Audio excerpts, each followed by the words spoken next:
పల్నాడు జిల్లా మాచర్ల నియోజకవర్గం సిరిగిరిపాడు చెక్పోస్టు సమీపంలో పోలీసులు తనిఖీలు చేపట్టారు. ఈ తనిఖీల్లో గేదెలను అపహరించి తరలిస్తున్న వారిని పోలీసులు పట్టుకున్నారు.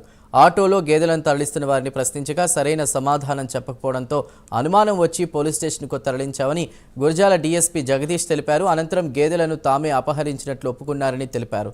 10 ఆవులు, 4 గేదెలు, 2 ఎద్దులను స్వాధీనం చేసుకున్నామని, వాటి విలువ సుమారు 4,80,000 ఉంటుందని తెలిపారు.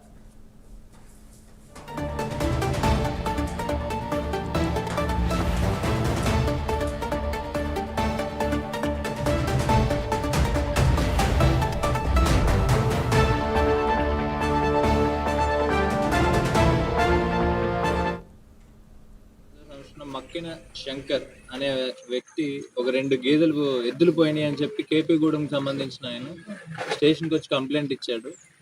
ఇచ్చిన వెంటనే మేము దాన్ని కేసు రిజిస్టర్ చేస్తున్నాము. ఎఫ్ఐఆర్ నెంబర్ 10/2025 అండర్ 379 ఐపీసీ కింద రిజిస్టర్ చేసినాము. రిజిస్టర్ చేసిన తర్వాత అలాగే మల్టిపుల్ కేసెస్ మాకు వచ్చినాయి. చాలా క్యాటిల్ థెఫ్ట్స్ జరిగాయి, కానీ వాళ్ళు ఎవరు కేసులకు వచ్చి కంప్లైంట్ ఇవ్వలేదు. సో ఇది సీరియస్ ఇష్యూ కింద కన్సిడర్ చేసి వెంటనే ఒక 2 టీమ్స్ కింద ఫామ్ చేస్తున్నాము. ఒకటి under circle inspector of rural Macherla, ఇంకొకటి వెల్దుర్తి పిఎస్ ఎస్ఐ గారిది. ఈ 2 టీములు కూడా చెక్ పోస్టులు కానీ అలానే ఈ చుట్టుపక్కల డిస్ట్రిక్ట్స్లో ఉన్న ఏదన్నా కటింగ్ షాప్స్ కానీ లేకపోతే ఈ ఎద్దులది ఎవ్రీ మండీ అవుతూ ఉంటుంది. కొన్ని చోట్ల బుధవారం, కొన్ని చోట్ల లక్షవారం, అక్కడ కూడా ఇన్ఫర్మేషన్ పెట్టున్నారు.